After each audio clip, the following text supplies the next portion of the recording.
Neri Eduardo Arriaza Rivera, ¿cuál es el plazo para interponer el procedimiento contencioso administrativo en materia tributaria? Si no mal recuerdo, Lick, creo que son 30 días, ¿no? Sí, ¿dónde está eso? Eso está en el Código Tributario, Lick. No recuerdo el artículo, no lo tengo en mente ahorita, pero sí sé que está ahí, Lick. Bueno, ¿y quién me ayuda aquí a que podamos ver cuál es el artículo que tiene que el plazo para interponerlo son 30 días? Artículo 161 del Código Tributario.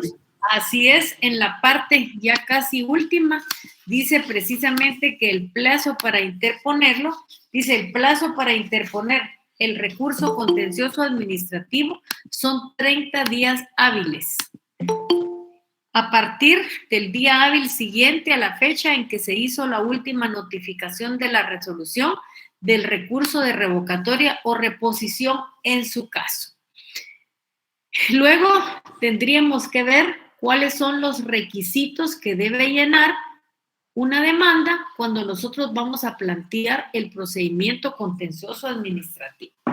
Tenemos, si lo buscamos en el Código Tributario, yo sé que ustedes no lo van a encontrar, definitivamente que no lo van a encontrar, pero si ustedes revisan la ley de lo contencioso administrativo, podemos utilizar el artículo 28 que dice contenido.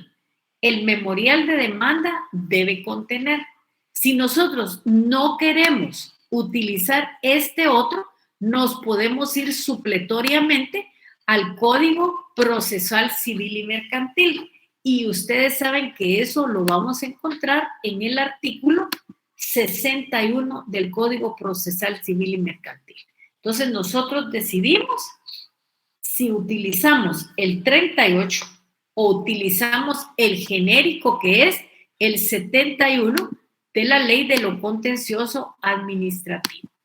Aquí es muy importante que nosotros tengamos definido que el artículo 168 del Código Tributario nos habla de las normas aplicables y dice que en todo lo no previsto en esta ley, o sea, todo lo no previsto en el Código Tributario, para resolver el recurso contencioso administrativo, se aplicarán las normas contenidas en la Ley de lo Contencioso Administrativo, el decreto número 119-96 del Congreso de la República y supletoriamente el Código Procesal Civil y Mercantil, decreto ley 107 del jefe de Estado y la ley del organismo judicial. O sea, aquí claramente nos está diciendo, si ustedes miran lo que hay en el Código Tributario, hay muy poco.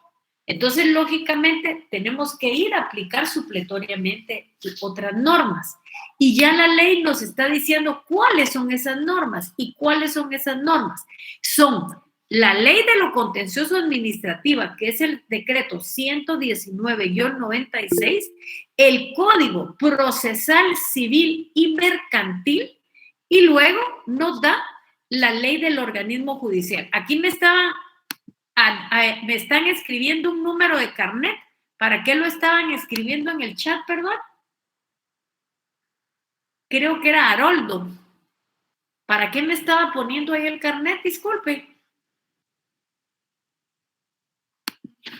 Pero no hay que ponerlo, no sé si sí, mi ¿quién? persona no. No hay que ponerlo, Lick. No, o sea, no, pero ¿para qué quién me está pidiendo, quién le pidió el carnet ahorita? Yo lo puse, Lick. ¿Y por qué? Ah, pero ¿por qué quiso? No es por ninguna cuestión. No, Lick, sí, no. Perfecto, no hay ningún problema. Gracias, Lick, disculpe, gracias. Entonces, eso lo tenemos que tener bien claro, qué es lo que tenemos ahí, qué es lo que está pasando. Luego, el artículo 29 de la Ley de lo Contencioso Administrativo, si ustedes leen, contiene un aspecto que para mí es bien importante, porque dice que el actor acompañará los documentos en que funde su derecho, siempre que estén en su poder. En caso contrario, indicará el lugar donde se encuentran o persona que los tenga en su poder para que el tribunal los requiera en la resolución que le dé trámite a la demanda.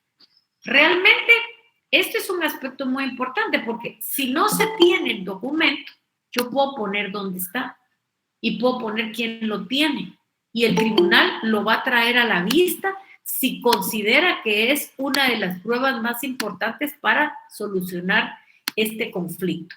Si ustedes se recuerdan, el procedimiento contencioso administrativo en materia tributaria la interpone el contribuyente cuando no está de acuerdo con las pretensiones del órgano administrativo, cuando no está de acuerdo en que le estén cobrando un impuesto porque él cree que no debe de pagarlo o porque ya lo pagó.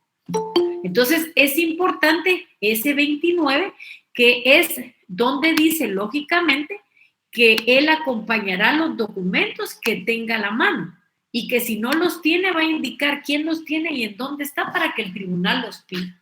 Entonces, esto es bien importante. Si se recuerdan también, la semana pasada, yo les dije que el procedimiento contencioso administrativo en materia tributaria era un procedimiento de única instancia. ¿Qué quiere decir ese procedimiento de única instancia?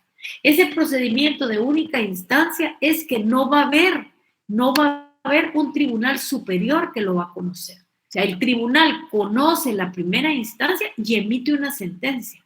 En contra de esa sentencia, lo único que se puede plantear lógicamente es ampliación y luego lo que se puede interponer es casación. Es lo único que se aclara. Sí, perdón, aclaración y ampliación y luego casación.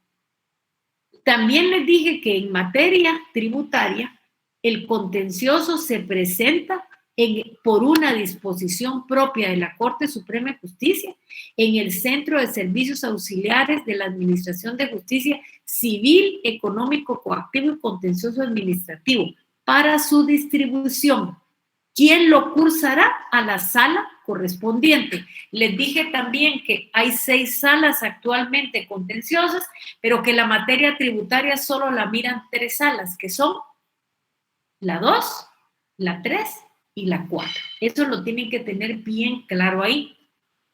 Y en este procedimiento hay algo que a mí me llama poderosamente la atención, lo que pasa en el emplazamiento, y que esto está contenido en el artículo 31 de la Ley de lo Contencioso Administrativo. A ver, ¿qué dice este artículo 31? Dice, si el memorial de demanda presenta errores o deficiencias que a juicio del tribunal sean subsanables, se señalará plazo para que el demandante lo haga.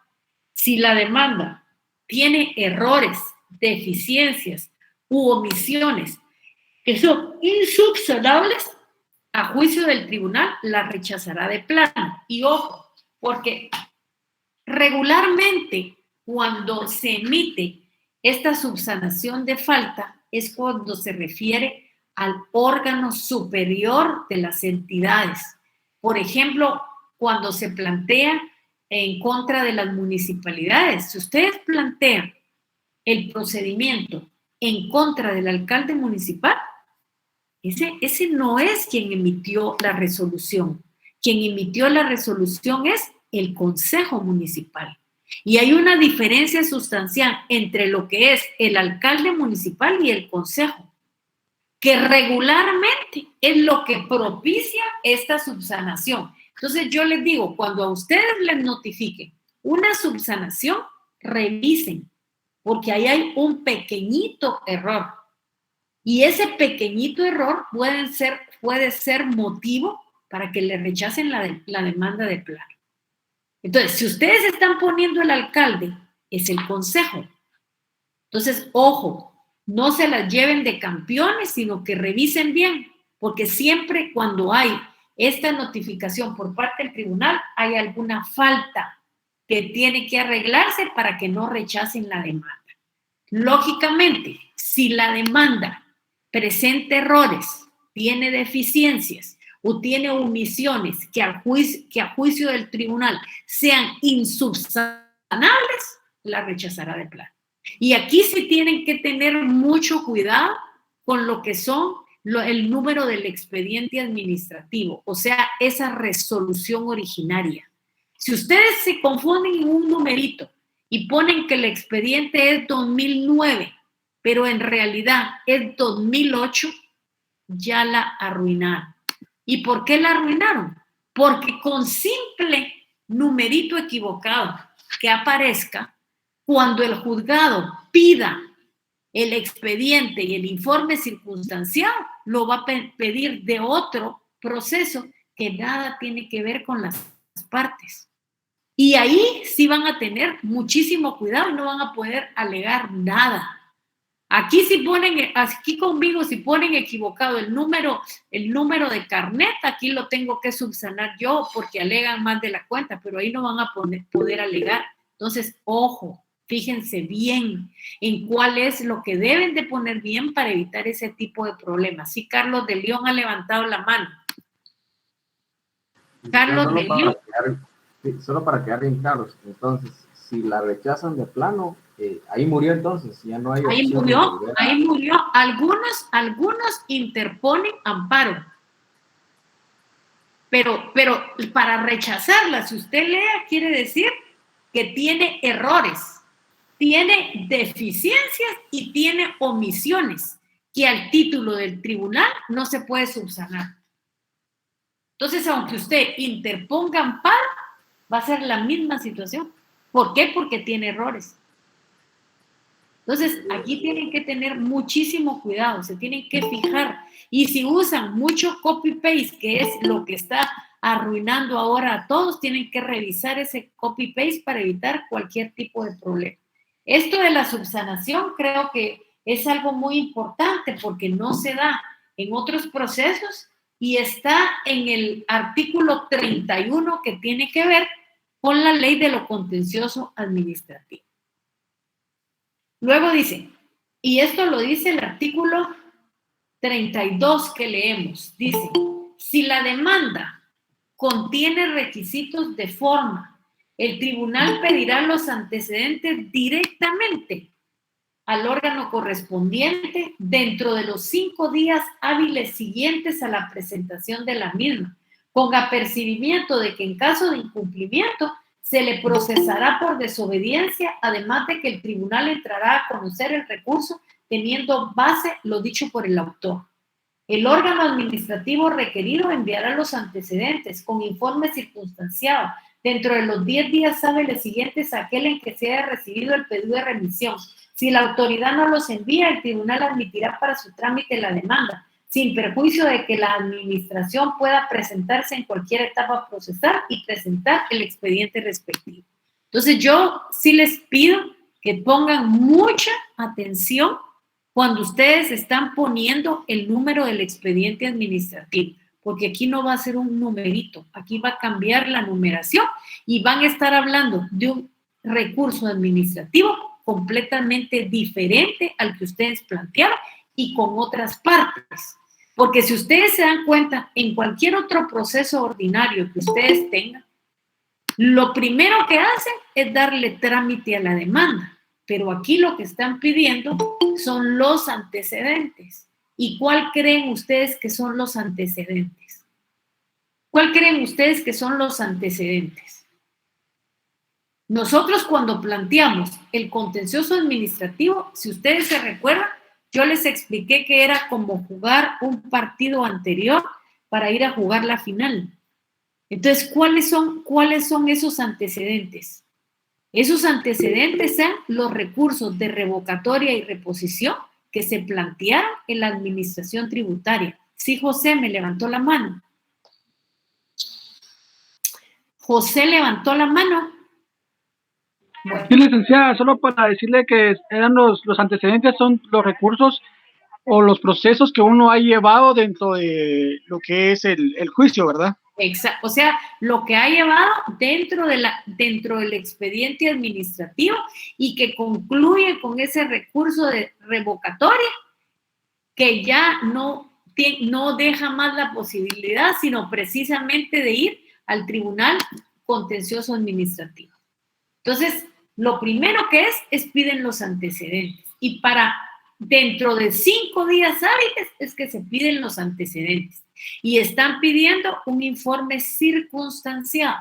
Ese informe circunstanciado no es más que el resumen del expediente. Cuándo fue la fiscalización, cuándo se presentó el recurso, cómo se resolvió. ¿Por qué? Porque para poder ir al contencioso, ustedes aparentemente tienen que haber jugado lo que son los recursos previos, que es muy importante que lo tengan claramente establecido. El órgano administrativo requerido enviará los antecedentes con el informe circunstanciado y para eso tiene un plazo. ¿Y cuál es el plazo? 10 días hábiles, siguientes a aquel en que se ha pedido la remisión del expediente. ¿Eso dónde está? Eso está en la ley de lo contencioso administrativo. Y luego dice, si la autoridad no lo envía, el tribunal admitirá para su trámite la demanda sin perjuicio de que la administración pueda presentarse en cualquier etapa procesal y presentar el expediente respectivo. Luego, tenemos que tomar en cuenta, dice, encontrados los antecedentes, que fue lo que lo leyó, en el tribunal, examinará la demanda en relación a los mismos y si la encontrare arreglada a derecho, la admitirá para su trámite. La resolución se dictará dentro de los 3 días siguientes a aquel en que se haya recibido los antecedentes o en que haya vencido el plazo para su envío. Luego tenemos el artículo 33 de la ley de lo contencioso y dice, encontrándose los antecedentes en el tribunal, examinará la demanda con relación a los mismos y si la encontrare arreglada a derecho, la admitirá para su trámite. La resolución se dictará dentro de 3 días siguientes a aquel en que se haya recibido los antecedentes o que haya vencido el plazo para su envío. El artículo 34 dice providencias cautelares. El actor puede solicitar providencias precautorias urgentes o indispensables. El tribunal resolverá discrecionalmente sobre las mismas en la resolución que admita para su trámite la demanda. Y luego tenemos, dice, ese es el 34, que son las providencias precautorias. En la resolución de trámite, se emplaza al órgano administrativo o a la institución demandada, a la Procuraduría General de la Nación. Y aquí tenemos que tener claro, la Procuraduría General de la Nación siempre va a ser parte en estos procesos. También se va a emplazar a las personas que aparezcan con interés dentro del expediente. Y si fuera el caso que se refiera a un proceso de fiscalización y control de la hacienda pública, se le correrá audiencia a la Contraloría General de Cuentas, dándose audiencia por un plazo de 15 días. Los sujetos procesales públicos no pueden dejar de pronunciarse sobre el fondo del asunto. Entonces, lógicamente, esto es completamente importante que lo tengamos claro. Los sujetos procesales públicos no pueden dejar de pronunciarse sobre el fondo del asunto. ¿Y estos quiénes son los públicos? La oficina en contra de la cual se está planteando el procedimiento y la Procuraduría General de la Nación. ¿Cuál es la actitud de los demandados? La actitud de los demandados puede ser contestar la demanda en sentido negativo, allanarse, y si allana a las pretensiones del contribuyente, lógicamente ahí terminaría el conflicto. Pero también tiene la posibilidad del planteamiento de las excepciones previas. ¿Y cuáles son esas excepciones? Para eso nos tenemos que ir al artículo 36 de la ley de lo contencioso administrativo. ¿Y cuáles son las excepciones? Son la incompetencia, la litispendencia, la demanda defectuosa, la falta de capacidad legal, la falta de personalidad, la caducidad, la prescripción, la cosa juzgada y la transacción. Las excepciones se tramitarán en incidente, que se sustanciará en la misma pieza del proceso principal. Declaradas sin lugar las excepciones previas, el plazo para contestar la demanda será en 5 días, a la siguiente notificación de la resolución recaída en el incidente. Y recuerden que para eso nos tenemos que ir al Código Procesal Civil y Mercantil, concretamente digamos, a partir del artículo 135. Hasta aquí. ¿Tienen alguna duda? Licenciada, ese allanamiento puede ser en una forma total y parcial, ¿verdad? Exactamente, puede ser total o parcial. Ok, gracias, Lick. Esa era la... Gracias. Pero una pregunta, si es parcial, ¿cómo la pronunciaría usted? Parciales. O sea, pero ¿cómo se plantea el tributario parcial? Porque lógicamente yo le entiendo parcial. Civil Que no mercantil. es total, son algunos reparos. Sí, parcial y civil mercantil. Pero aquí tendría que irse por ajuste. Ah. Recuerde que lo que hace el fisco son ajustes y periodos.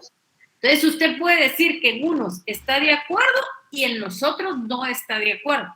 Pero Sí, tiene pues. que ser bien claro en ese allanamiento. Porque aquí, como le digo, a lo que vamos son a ajustes.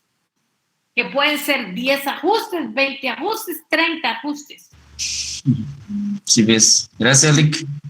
Gracias por la No sé si alguien tiene alguna otra pregunta. Bueno, entonces, declarada sin lugar, el plazo para contestar la demanda será de 5 días a la notificación recaída en el incidente.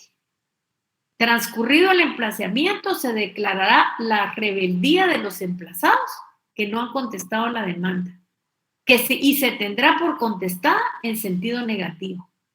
La demanda puede contestarse negativa o positiva, y si todos se allanaren, se dictará sentencia. Las excepciones perentorias deben interponerse en el memorial de la contestación negativa de la demanda y deben de ser resueltas en sentencia. En el mismo memorial de la contestación se puede reconvenir en los mismos casos que señala el Código Procesal Civil y Mercantil.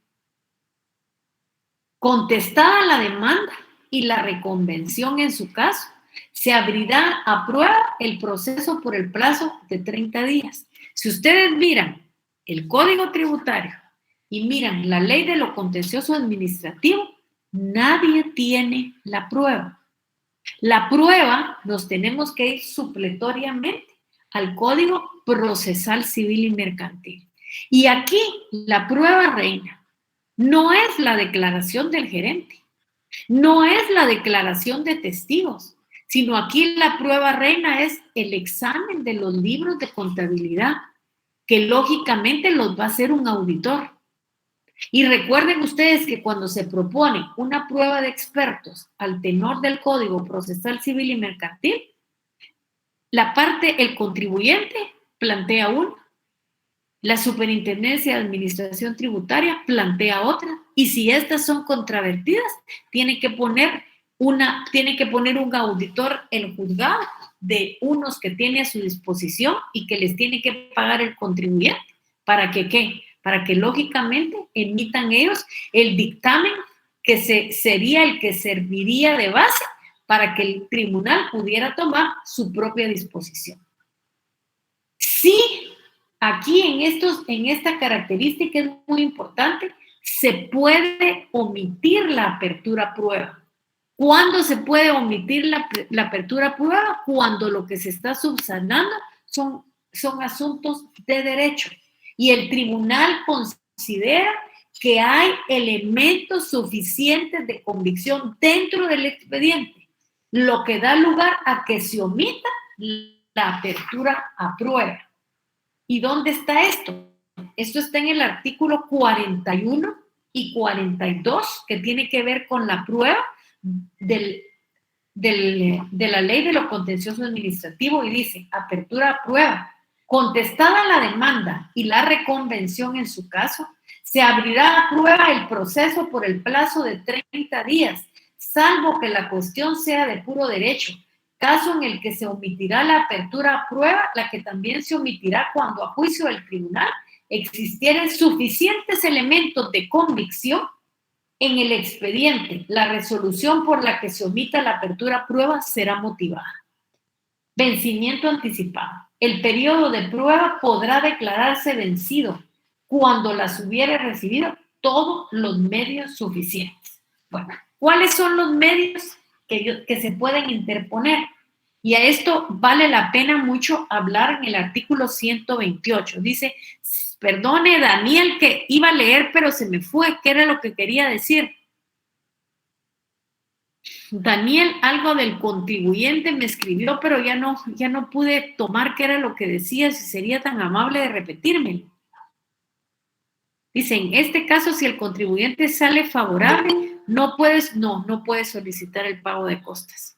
¿Por qué? Porque son los intereses del Estado. Entonces, ¿cuáles son los medios de prueba más conocidos? La declaración de parte o confesión del Estado de algunos de sus organismos o de las instituciones autónomas o semiautónomas. Y para eso vale la pena que miren el artículo, miren el decreto 126/83. Luego está declaración de testigo, dictamen de expertos, reconocimiento judicial, de documentos, de medios científicos de prueba y de presunciones. Aquí es muy importante también, como les digo, puede ver que no haya periodo de prueba, no puede pasarse de 30 días, pero puede haber un vencimiento anticipado. Y luego viene y se dicta la sentencia. Vencido la prueba, se señalará día y hora para la vista. Transcurrida la vista, es el 44 de la Ley de lo Contencioso Administrativo, el tribunal podrá, si lo estima necesario, dictar un auto para mejor fallar por un plazo que no exceda de 10 días. Para practicar cuantas diligencias, disculpe, fíjese que hay una compañera, sí, hay una compañera que está tratando de ingresar, pero si ustedes se recuerdan, hay una compañera que se llama Patricia exprofesamente, pero yo les dije desde el primer día que no dejaba entrar a nadie que no tuviera fotografías para que yo pudiera identificarlos. Y tengo a Mario García y a Patricia Martínez que no tienen la fotografía. Entonces, si no la ponen, perdonen, pero no van a entrar. Ese es el problema. Hágame favor, compañera, de explicarle que si no tiene fotografía, no los dejo entrar. Y eso lo dije desde el primer día de clase y fue precisamente por las personas que se meten. Perdonen, pero no podemos hacer lo contrario. Transcurrida la vista, el tribunal podrá, si lo estima necesario, dictar auto para mejor fallar por un plazo que no exceda de 10 días para practicar cuantas diligencias fueren necesarias para determinar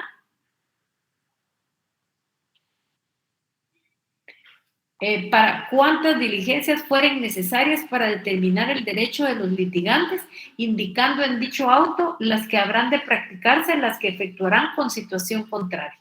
Sentencia, y aquí es muy importante, porque la sentencia contenciosa administrativa examinará en su totalidad la juridicidad del acto. Si ustedes se recuerdan, cuando nosotros analizamos el artículo de la Constitución de la República que crea el Tribunal de lo Contencioso Administrativo, dijimos que el Tribunal de lo Contencioso Administrativo tenía el examen de la juridicidad del acto. Y cuando nosotros estamos diciendo la juridicidad del acto, nos estamos refiriendo a la legalidad del acto de conformidad con la ley. Y aquí lo repite cuando habla de la sentencia. Y aquí lo que se puede hacer la sentencia es, puede revocar la resolución que resolvió el recurso revocatorio. Puede confirmar o puede modificar, puede anular también. Entonces, esas son las tres cosas como se va a resolver la sentencia. Luego dice, firme la resolución que puso fin al proceso, se devolverá el expediente al órgano administrativo con certificación de lo resuelto. La sentencia señalará un plazo prudencial al órgano administrativo que corresponda para que ejecute lo resuelto. La sentencia es ejecutable en la vía de apremio ante los tribunales competentes del ramo civil o ante la competencia de lo económico coactivo. Nosotros, después de este procedimiento, lo que miraríamos es el procedimiento económico coactivo, porque esta sentencia va a ser ejecutada a través de un procedimiento que es el procedimiento económico coactivo. No sé si de esto tienen alguna pregunta, algo que quisiera que comentáramos para que lo tuvieran claro.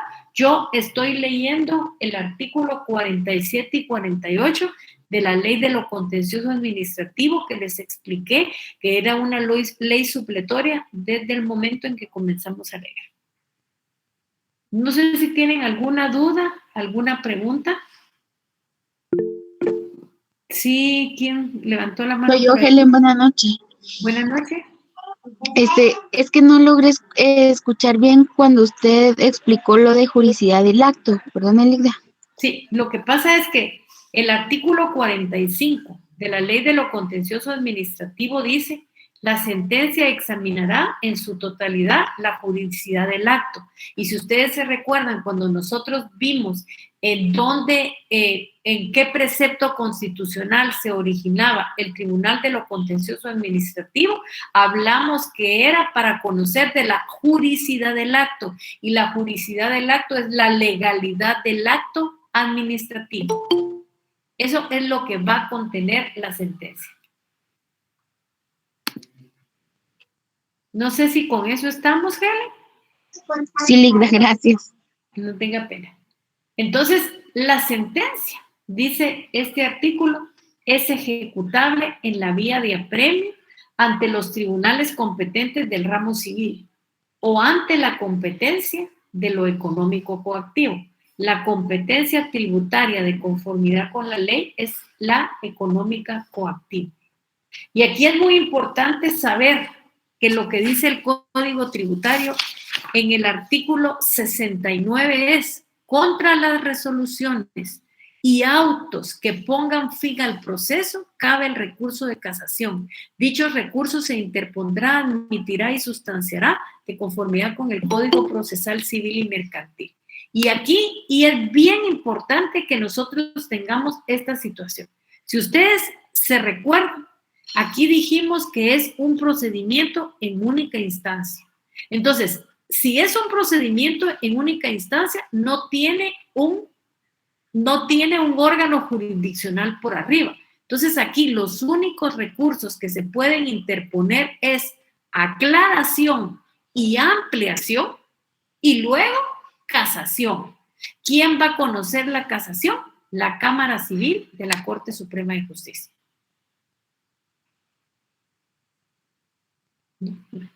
Y entonces, luego viene el procedimiento económico coactivo.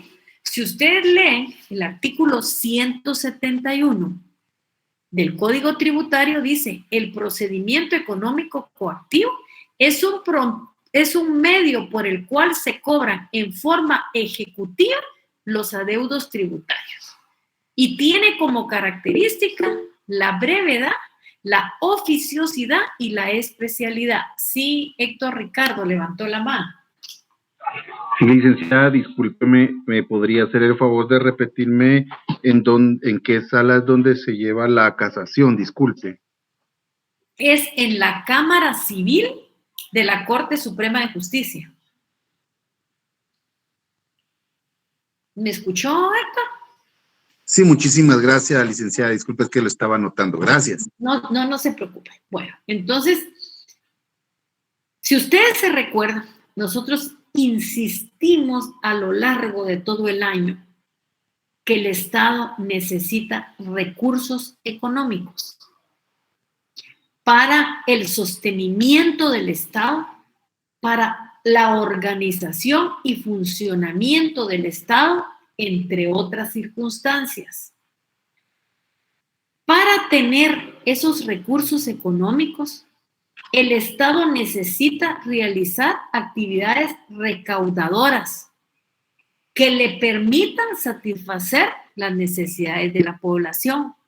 Nosotros hablamos que el Estado no necesita dinero para tenerlos en el banco del sistema, sino necesita tener los recursos necesarios para poder en un momento dado satisfacer las necesidades de la población. El Estado trata de obtener de los particulares medios para su subsistencia, y esos medios vienen de las obligaciones impuestas a los mismos. Y esas obligaciones son obligaciones tributarias, como es el pago de los impuestos, los cuales deben de cumplirse en forma voluntaria. Aunque nos retuerzan el brazo, la manera de pagarlos es en forma voluntaria. A este respecto, vale que ustedes escriban lo que dice Carlos García Oviedo. Este Carlos García Oviedo tiene un libro de derecho administrativo y él dice ahí que la acción recaudadora del Estado comprende 2 periodos o comprende 2 etapas. La primera etapa es la voluntaria y la segunda etapa es la ejecutiva. ¿Cuál es la etapa voluntaria? La etapa voluntaria es la realización del pago de los impuestos, del pago de los créditos que se efectúan sin medida coactiva alguna, dentro de los plazos reglamentarios. Ejecutivo que se inicie, el ejecutivo es el que se inicia con una correspondiente diligencia de apremio y el cobro se efectúa coactivamente,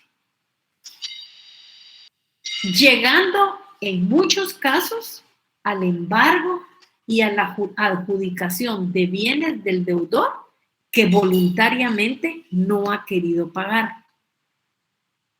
Recuerden ustedes que si nosotros hacemos un símil del procedimiento contencioso administrativo, es como que fuera un proceso voluntario. ¿Y por qué? Porque aquí el contribuyente va a poder argumentar, va a poder demostrar por qué no está de acuerdo con las pretensiones del Estado, con esas pretensiones que lo obligan lógicamente a pagar si se puede o no se puede. Y esto es completamente importante. Entonces, lógicamente, cuando es ejecutivo, nosotros tenemos el procedimiento económico coactivo a nuestra disposición. ¿Y por qué hubo necesidad de crear ese procedimiento económico coactivo? Por el incumplimiento del contribuyente con el fisco respecto a deudas tributarias. Porque se hace necesario requerirle a los contribuyentes de pago de forma coactiva, ya no voluntaria, sino de forma ejecutiva y coactiva para lograr que paguen su adeudo. Siendo lógicamente fundamental este procedimiento para que el Estado cuente con los recursos que necesita. Y que ya no logró voluntariamente que el contribuyente le pague. O sea, al Estado no le conviene tener estos procedimientos. O sea, ¿qué le conviene al Estado? Al Estado lo que le conviene es que voluntariamente el contribuyente pague sus impuestos. Porque cuando ya comienza en esta situación de proceso, esto es completamente difícil para el Estado. Sí, Max, lo escucho. ¿Qué tal, licenciada Nájera? ¿Cómo está? Feliz ¿Cómo está, noches. Max? Gusto en saludarlo. Gracias. Igualmente, licenciada. Solo un comentario en referencia a lo que usted tocaba, el tema de los impuestos, ¿va, licenciada? Recientemente, pues todos sabemos quién es Angela Merkel, ¿va, licenciada? Y ella, pues en un comentario decía que uno de los problemas de América Latina es que los ricos, pues no quieren pagar nada, ¿va, licenciada? Yo sé, pues, que este comentario, como usted indica, hay varias contradicciones, porque también si nos vamos al sector informal, pues que no quieren pagar impuestos, ¿vale, licenciada?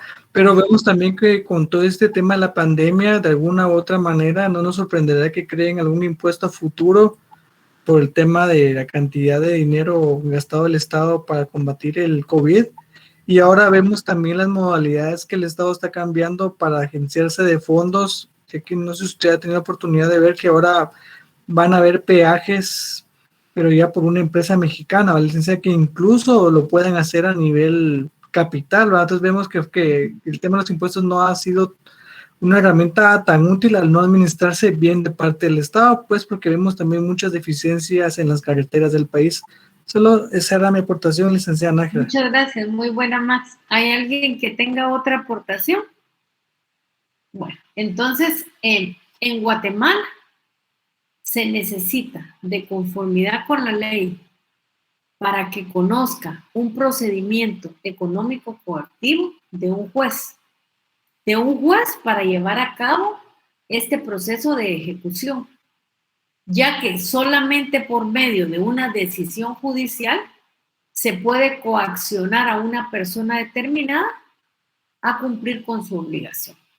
Y este juez, lógicamente, sería el juez de primera instancia de lo económico coactivo. Doctrinariamente, hay dos tipos de ejecuciones: ordinarias y extraordinarias, pero la ejecución ordinaria es la que incluye las ejecuciones en donde se satisface la pretensión del Estado a través de un título ejecutivo, considerando que el título ejecutivo es el documento en donde se hace constar la obligación que se quiere ejecutar, es decir, que indica que hay deudas y que la misma es exigible y de plazo vencido. Si nosotros nos vamos al artículo 171 de nuestro Código Tributario, aquí hay un pequeño concepto del procedimiento económico coactivo y dice: el procedimiento económico coactivo es un medio por el cual se cobran en forma ejecutiva los adeudos tributarios. Y dice, tiene características propias, y las características son brevedad, oficiosidad y especialidad.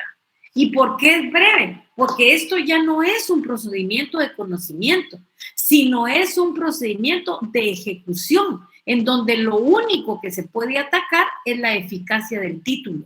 Si nosotros miramos en el artículo 172, habla del título ejecutivo y dice que solamente en virtud del título ejecutivo sobre deudas tributarias firmes, líquidas y exigibles, procederá la ejecución económica coactiva.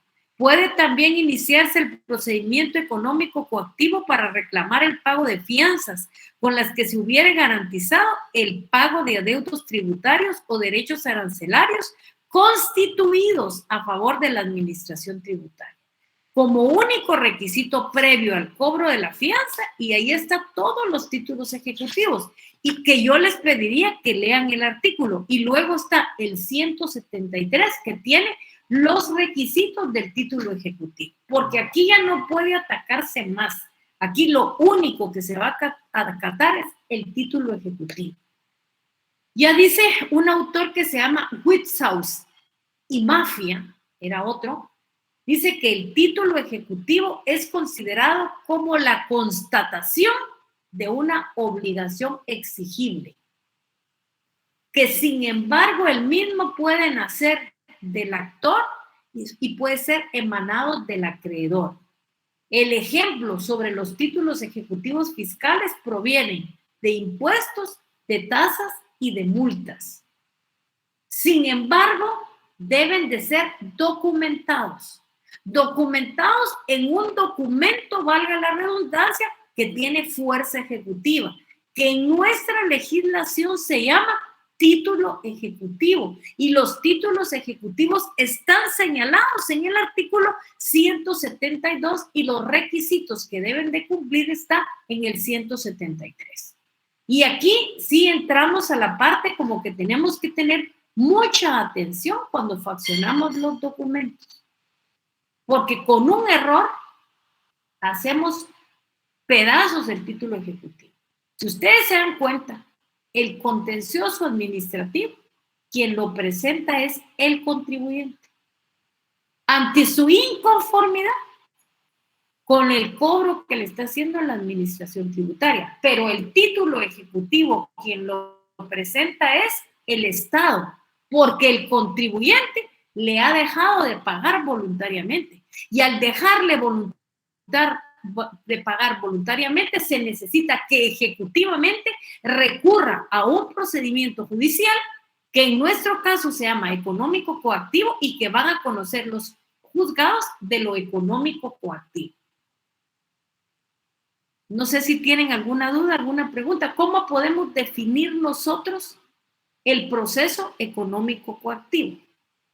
Si tomamos la definición de Jorge Mario García González, que yo les indiqué que era un profesor universitario con vasta experiencia en estos temas, yo, si ustedes se recuerdan, les dije que él era un catedrático que tenía mucha experiencia en el ámbito administrativo y él dice, es un proceso engorroso que la administración tributaria debe de soportar para obtener el pago de las deudas de clientes morosos y deudores de toda clase. Hugo Calderón, que todos lo recordaremos y todos revisamos su libro y también tenemos la dicha que sea un autor guatemalteco. ¿Qué dice el doctor Hugo Calderón? Es un medio por el cual el Estado cobra adeudos que los particulares tienen con el Estado. Esos adeudos deben de ser líquidos, exigibles y de plazo vencido y restablecidos legalmente a favor de la administración pública. Y también tenemos la otra definición de Raúl Chicas, que es un docente nuestro con experiencia, y él dice, en caso que el contribuyente no realice el pago voluntariamente, hay que imponerle ciertas medidas coactivas, como la multa, el interés y el recargo. Y sin embargo, no paga y todavía persiste la obligación tributaria. Entonces, nuestra legislación tributaria provee de un procedimiento judicial para coaccionar al contribuyente que cumpla con su obligación tributaria, basado fundamentalmente en un título ejecutivo que trae aparejada una cantidad líquida exigible y de plazo vencido. Esto, como les digo, el concepto lo tenemos en el 171, en donde dice, sumado a esto, dice el 171, es un medio por el cual se cobran en obra ejecutiva los adeudos. Y de una vez nos da las características. ¿Cuáles son las características? Brevedad, oficiosidad y especialidad. No sé si tienen alguna duda, alguna pregunta, estoy a su disposición. Bueno, sí, Carlos de León. Sí, licenciada, Carlos. Espero no estar confundiéndome un poco, pero no sé si el caso de sentencias encaja en el numeral 1 del artículo 172. ¿De qué ley, perdón? ¿De Código Tributario? 172. El numeral 1. Vamos a ver. Sí, que son los, es el título, ¿verdad? Dice, vamos a ver. Vamos a ver, dice 172 sería. Con certificación o copia legalizada. No, pero ese se está refiriendo administrativamente del fallo, dice, o la resolución que determine el tributo. Esto nos estamos refiriendo al expediente administrativo. Yo diría que a donde nos estamos refiriendo es a otros documentos en que consten deudas tributarias que por disposición de la ley tenga fuerza ejecutiva. Esa es la sentencia. Sí, ahí está. Eso también lo hago muy bien, gracias. No tenga pena. ¿Alguna pregunta más? Si ya no tienen ninguna pregunta más, les pediría que participen de la misma manera el jueves, que ese día concluimos el programa por la bendición de Dios. Y si ustedes se recuerdan, si ya vieron su calendario de exámenes, El 9 estamos comenzando los exámenes finales y conmigo estaríamos el 15 de noviembre a las 8 de la noche. Entonces, ya nos queda solo finalizar. No sé si tienen alguna duda, alguna pregunta. Estoy a su disposición, si no, nos miraríamos el jueves. Gracias, consejera. Buenas noches. Igualmente, si no es así, pasen feliz noche y por favor léanme la ley de lo contencioso administrativo y el código tributario. Gracias. ¿Qué más me ha hablado por ahí? Buenas noches, licenciada. Buenas noches.